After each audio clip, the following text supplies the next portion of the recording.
है। देखिए, मैं आपको एक चीज बताता हूँ, अगर दीमक इस देश को भगानी है तो नौजवानों को कॉकरोच बनना पड़ेगा। और मैं कहता हूँ, इस देश से गंदगी का सफाया करने के लिए हम लोग कॉकरोच बनेंगे। और बड़ी बात ये याद रखिएगा, इस देश के अंदर दीमक को सबसे पहले हम लोग निपटाएंगे।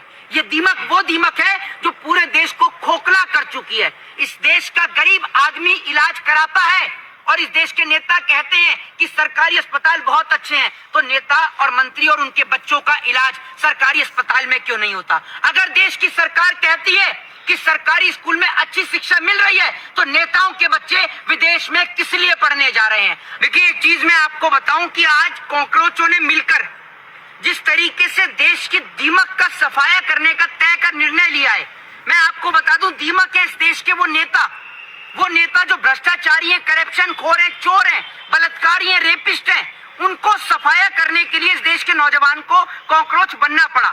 और बड़ी बात यह है कि जिस देश के नौजवानों को कॉकरोच कहा गया, उन नौजवानों ने दिखा दिया कि वो जेनजी की पावर कितनी बड़ी है। और बड़ी बात यह है कि कॉकरोच जनता पार्टी से जो देश के प्रधानमंत्री ये कहते हैं कि मेरा 56 इंची का सीना है, वो 56 इंची का सीना एक पार्टी से टाई टाई फुस हो गया, इस देश के नौजवानों से टाई टाई फुस हो गया। तभी तो भारत के अंदर कॉकरोच जनता पार्टी के अकाउंट के ऊपर प्रतिबंध लगाया गया है। और आप ये देखिए, जिस तरीके से उनके अकाउंट को लेकर ये कहा जा रहा है कि ये जो ऑडियंस है, ये ऑडियंस पाकिस्तान की है। उसके बाद कॉकरोच जनता पार्टी जिन्होंने बनाई है, उन्होंने इंस्टाग्राम से उसका पूरा स्क्रीनशॉट लेकर जनता के सामने डाला और उसमें उन्होंने दिखाया कि 90% से ज्यादा लोग भारतीय हैं जिन्होंने उनके अकाउंट को फॉलो किया है। जब सरकार के पास सवाल का जवाब नहीं होता तो सरकार घूम फिर के एक ही जगह पर आती है, या तो वो पाकिस्तान होता है या फिर वो धर्म की राजनीति होती है। जब इनको ये दिखा कि अब नौजवान धर्म की राजनीति नहीं समझ रहे, तो इन्होंने पाकिस्तान की एंट्री करा दी। यही इन्होंने काम किया, क्योंकि नौजवान आज आक्रोशित है, क्योंकि बेरोजगारी देश में इतनी बढ़ गई है। प्रधानमंत्री आकर सिर्फ ये बताएं कि जनता के टैक्स के पैसे से जो आप अपनी दोस्त को मेलोडी की टॉफी देने के लिए गए, वहां से कितने प्रोजेक्ट आए, वहां से देश को कितना फायदा हुआ, या कितने करोड़ की डील वहां से आपने साइन करी? आप इस सवाल का जवाब दीजिए। आज जिस तरीके से आप लोग इस देश के अंधभक्त, ये अंधभक्तों की वजह से जो देश बर्बाद हो रहा है ना, उन अंधभक्तों को, जाहिलों को ये नहीं समझ में आ रहा, फ्यूल के चलते एयर इंडिया की कई फ्लाइटें कैंसिल हुई, कई फ्लाइटें डिले हुई। आपने देखा तो देश के अंदर प्रॉब्लम्स क्रिएट हो रही हैं, लेकिन आग लगे बस्ती में, मस्त राम अपनी मस्ती में। कोई फर्क नहीं पड़ता प्रधानमंत्री मोदी को कि देश की जनता 2 वक्त की रोटी खा पा रही है या नहीं खा पा रही है। जिस तरीके से मेलोनी को मेलोडी देने के लिए तो चले गए, लेकिन मणिपुर के अंदर जिस तरीके से महिलाओं के ऊपर अत्याचार हो रहा था, उनसे तो आप मुलाकात भी करने के लिए नहीं गए। कॉकरोच जनता पार्टी का जो है महज 72 घंटे में 20 मिलियन लगभग जो है उसके इंस्टाग्राम पे फॉलोवर्स हो जाता है। इसकी क्या वजह रही होगी? वजह इतने ज्यादा लोग क्यों फॉलो कर रहे हैं? मैं आपको बता रहा हूँ, वजह ये है, पूरे देश के अंदर आज देश के हर 4 में से 2 नौजवान बेरोजगारी से जूझ रहे हैं। देश के हर 4 में से 3 परिवार महंगाई की मार को झेल रहे हैं।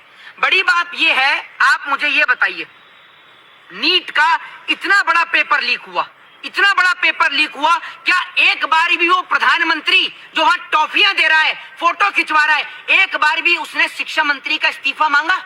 एक बार भी उसने ये कहा कि धर्मेंद्र प्रधान का इस्तीफा होना चाहिए? आप मुझे ये बताइए, एक बार भी उसके मुंह से आवाज नहीं निकली। वहीं बिहार के अंदर जिस तरीके से छात्रों के ऊपर लाठी और डंडे चार्ज किए गए, आप क्या समझ रहे हैं? इस देश का नौजवान आखिर कब तक अपने हक के लिए सड़कों पर पिटता रहेगा? ये अनपढ़ जाहिल गवार लोग, जिनकी औकात क्या है, जिनकी औकात इस देश के अंदर, आप ये समझ लीजिए, इनसे ज्यादा पढ़े लिखे तो वो लोग हैं जो सफाई कर्मचारी बने बैठे हैं, इसलिए क्योंकि बड़े पदों पर इन नेताओं के बच्चे विराजमान हैं बिना कुछ करे।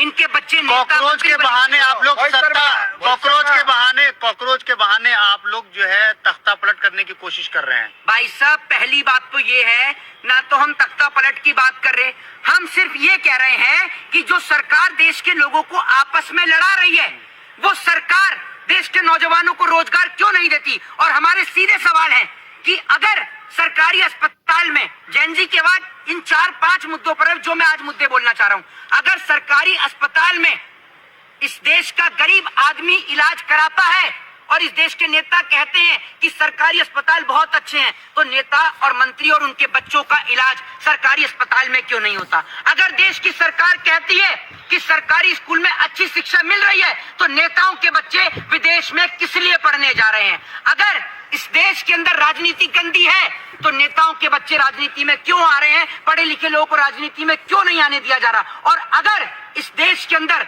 गाय माता है, तो बेटी और माँ तो वैसे भी माँ है, तो गाय को राष्ट्रीय पशु का दर्जा क्यों नहीं मिल रहा? और बेटियों के साथ बलात्कार करने वाले को फांसी की सजा क्यों नहीं मिल रही? और नौजवानों को उनका हक और उनका अधिकार क्यों नहीं मिल रहा? प्रधानमंत्री मोदी ने कहा था कि देश को 2 करोड़ रोजगार मिलेगा। कहाँ है वो 2 करोड़ रोजगार?